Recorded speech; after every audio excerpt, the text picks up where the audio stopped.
Y como bien tú dijiste, hay demasiada información. La democratización no solamente de la comunicación, es eso que trae mucho beneficio, porque tú tienes acceso a información, análisis, puedes ver diferentes puntos de vista, puedes descartar. Pero hay gente, como tú bien dices, que lo utiliza y el mundo entero está pensando cómo lo hacemos. Las mismas redes sociales, si ven que tú tienes mucho de lo que tú posteas, que la gente rechaza o que dice eso, ya están comenzando a construir como un score de ver qué tan creíble tú eres. Entonces, yo creo que más que una superintendencia a nivel global, las mismas redes sociales deben ir viendo cuando algo que yo posteo está recibiendo eh, mucho, esto no es cierto, ya hay metodologías para verlo y ver cómo cuando la gente hace un post es cada vez más probable que lo puedan categorizar dentro de la misma red, que ya tienen los algoritmos para hacerlo. Como esta persona postea muchas cosas que no están validadas, y con el tiempo tú vas a tener que comenzar a construir tu score de credibilidad. Eso va a pasar, Andy, sin superintendencia, eso va a pasar. Y entonces ese score de credibilidad va a ser parte de lo que tú vas a construir como tu reputación en las redes sociales. De hecho, Andy, yo creo que nosotros como mundo estamos viviendo una gran transición. Y esa transición, que es la que tú pasas cuando tú pasas de algo bueno a algo mejor, regularmente es una transición alborotada, es una transición que te confunde, pero que al final del día se supone que puedes dar un estadio mejor. Este tema de las redes, que ya tiene mucho tiempo, comenzó primero con poca credibilidad, después fue cambiando. El mismo Facebook, si mal no recuerda, tuvo que ir entrándole mecanismos de seguridad a sus plataformas y así todas. Entonces, esto es un proceso que va evolucionando y no me queda duda de que así como Google hoy envió, por ejemplo, a mí me llegó un reporte de que para República Dominicana cuánto ha caído el tráfico a farmacias, cuánto ha caído por ejemplo, el tráfico hacia tu propia casa, eso ha aumentado en un 23%, después el tráfico hacia restaurante ha caído un 93%, etcétera. Así como esa información está disponible, va a estar el score reputacional tuyo. ¿Qué tanto de lo que tú posteas después se determina que no fue cierto? Y con eso se va a ir construyendo ese score. O sea que hoy en día tú tienes que construir una reputación y eso se va a dar. Pero otra cosa que yo no quería dejar que pasara por alto, Andy. Son dos cosas fundamentales. Una, que tú la dijiste muy bien, es cómo, después que pasemos todo esto, como país, podemos lograr que las personas donde llevan la cédula, etcétera, puedan dejar este tipo de información ya. ¿Cuál es mi número de teléfono? Y que tengan un motivo para cambiarlo. Como tú bien dices, Andy, imagínate que hoy una persona tenga una cuenta de ahorro que está inactiva, pero que el banco hoy tiene, o una cuenta, tiene efectivamente un buen celular, pero no tiene tarjeta de débito. ¿Qué es lo que tú puedes hacer con eso? Bueno, como banco tú podrías decirle, mira, si yo sacaste tu celular, yo te mando al celular que tú me diste un código específico donde tú no necesitas la tarjeta de débito, sino que tú un cajero. Y con ese código que yo te mandé a tu celular, tú puedes ir a un cajero y sacar el dinero sin necesidad de tener una tarjeta en la mano. Pero eso sí, solo sí, la banca sabe que ese cliente que tiene esa tarjeta, esa cuenta de ahorro, que no quiere que el cliente vaya a tener que buscar una tarjeta de débito, porque lo que pasa, Andy, es que muchas veces tenemos cuenta y nunca vamos a buscar la tarjeta de débito. Pero en situaciones como esta, donde tú ves que hay filas en los bancos, ¿tú sabes por qué? Porque mucha gente deja la tarjeta de débito, no la tiene al día, y ahora están las filas de personas buscando una tarjeta de débito, cuando ya no es necesario, cuando una tarjeta física hoy ni siquiera es necesario. Entonces, yo sí creo que eso es lo próximo. Y en los próximos años tenemos que estar abiertos a dejar una huella, a saber quiénes somos, dónde estamos, la relación efectiva, dónde nos pueden contactar y cuál es un número de ID bancario que yo quiero que el Estado tenga. Que no tiene que ser un número de cuenta, puede ser simplemente un número de ID bancario, como ya existen soluciones hoy. Pero la otra cosa, Andy, que no quiero dejar pasar por alto, es lo siguiente. Tú hablabas de que le estamos dejando una deuda a las generaciones futuras, ¿verdad? Y es así, o sea, el impacto de esto hoy en en un gobierno como el nuestro, que con el tiempo, y más que un gobierno, un país como el nuestro, que no hicimos la tarea, de ahora que pensamos el valor de la reforma, si esas reformas se hubiesen hecho hace unos años antes, Andy, tuviésemos una muchísima mejor posición, no de tener un ahorro, pero sí de ir con la cara en alto a los mercados internacionales, a decirle, oye, yo tengo mucho espacio aquí para que tú me ayudes a financiar esto a largo plazo, pero hoy no lo tenemos. Tanto tiempo hablando de esas reformas, y esas reformas lo que hacían era comprarnos tiempo.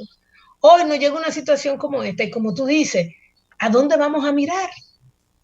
Aquella frase de no guardamos, no hicimos como las hormigas. No hicimos esa tarea. Entonces, ciertamente, cualquier apoyo, cualquier ayuda va a tener que reflejarse en algún nivel de endeudamiento que van a pagar las generaciones futuras. Pero yo no quiero dejar eso ahí.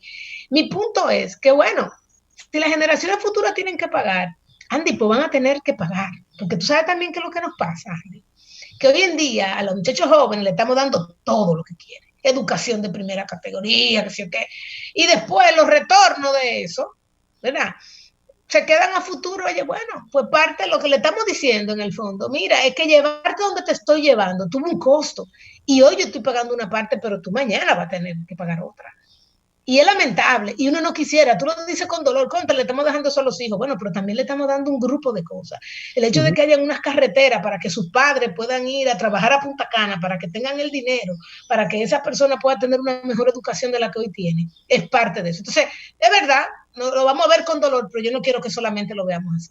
Regresando ya aquí al tema de las redes, en estos días salió una cantidad de gráficos que relacionaba España, Italia y República Dominicana de los casos. Entonces nos colocaban a nosotros, son dos países que se están ahogando con el problema.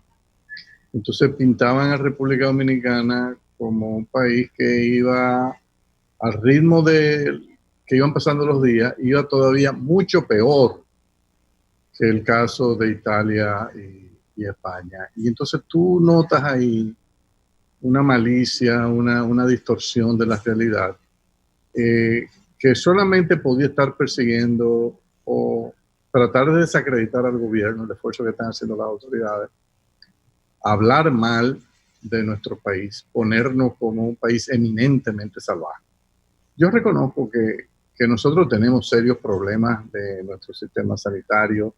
Reconozco también que el dominicano no es propenso a que le digan, mira, un toque de queda de 15 días, de 30 días y asuma disciplinariamente la regla y la cumpla. Joaquín Balaguer siempre decía que el dominicano obedecía mejor a las advertencias drásticas y a los mensajes hasta cierto punto que él denominaba militares, o sea, de que el orden se iba a imponer a cualquier costo. Hoy día estamos viendo algunos líderes del mundo, en Filipinas, el presidente Duterte, que es un anormal definitivamente, dio una instrucción de que la policía puede matar a todo el que esté incumpliendo la orden de quedarse en casa. Uno no quiere ver eso en República Dominicana, pero uno sí quiere ver que se haga un mayor esfuerzo en materia del cumplimiento de estas normas. Pero a pesar de eso, si uno analiza, yo voy a subir ahora un gráfico donde vamos a poder ver si es cierto o no esto que se ha estado planteando de que la situación de Dominicana lleva en dinámica un comportamiento peor que el de España e Italia, y vamos a demostrar que no es así. Mira, lo primero que uno tiene que hacer es normalizar por la población. Normalizar por la población quiere decir reconocer que España tiene más gente que nosotros, que Italia tiene más población que nosotros, y en consecuencia yo tengo que crear una España de 10.4 millones de habitantes, una Italia de 10.4 millones de habitantes y una República Dominicana de 10.4 millones de habitantes. Eso se hace con una operación aritmética sencilla. Entonces, cuando ya yo tengo normalizado por la población, entonces tengo tres países de tamaño similar, España, Italia y República Dominicana, porque yo normalicé por la población. Nosotros encontramos, por ejemplo, son las fechas. El primer caso se anunció en Italia el 15 de febrero, España un poco después, en el caso de República Dominicana el 1 de marzo. Ahí yo no estoy corrigiendo por el hecho de de cuándo inició el proceso en cada país, cuándo hubo la primera notificación de contagio, pero eso lo vamos a ver en un gráfico, en un próximo gráfico. Pero aquí se ve, por ejemplo, que al 2 de abril, mientras República Dominicana tiene 1.488 personas contagiadas, en el caso de Italia tendríamos 20.000. Usted dirá, Andy, pero 20.000 no, porque en la prensa yo veo que son más de 100.000. Bueno, recuerde que estoy normalizando por la población.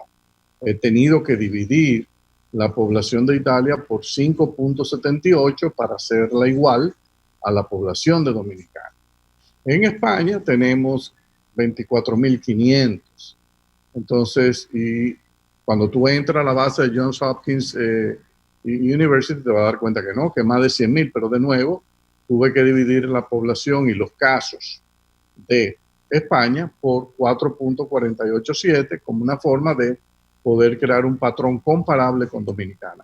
Visto ese análisis, ahí me doy cuenta que no es cierto que estamos mucho peor, estamos peor que esos países, sino todo lo contrario, mejor. Pero claro, alguien podría decir, no, Andy, ahí hay una trampa en ese gráfico.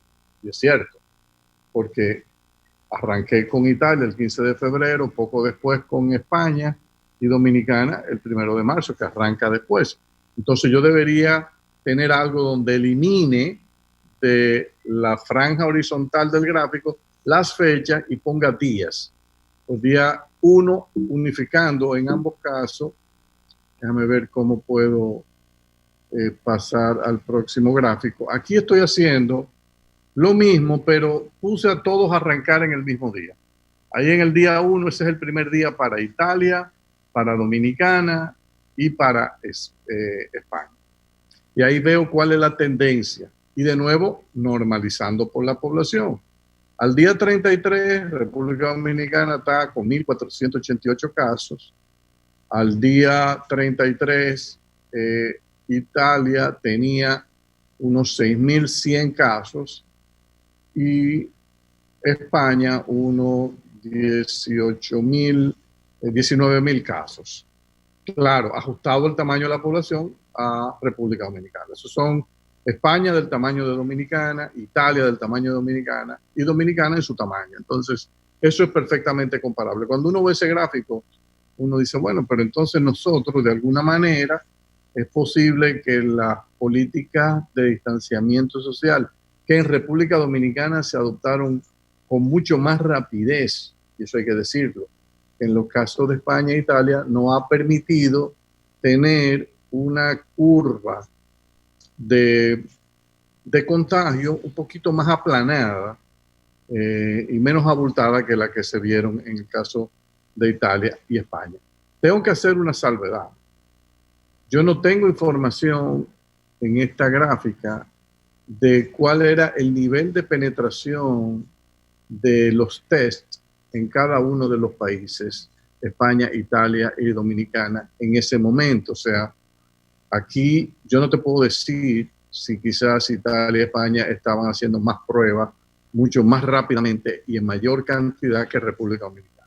Porque si es así, eso podría explicar también la diferencia de que quizás nosotros nos estamos beneficiando con esta data porque quizás llevamos un ritmo de realización de pruebas y chequeo mucho más lento que lo que llevaban en ese momento España e Italia. Esa es una información que habría que buscar para tratar de tener una opinión más definitiva. Cuando uno analiza ya lo que son los nuevos casos, y me voy a ir directamente al gráfico de los días desde la aparición del primer caso, si lo vemos también por el lado de los nuevos casos, Dominicana tiene mejor comportamiento que España e Italia. Pero de nuevo, habría que ver el factor de la magnitud o cantidad de pruebas o test para detectar quiénes están o no contagiados con el virus. En República Dominicana ha ido aumentando la velocidad con que se están realizando los tests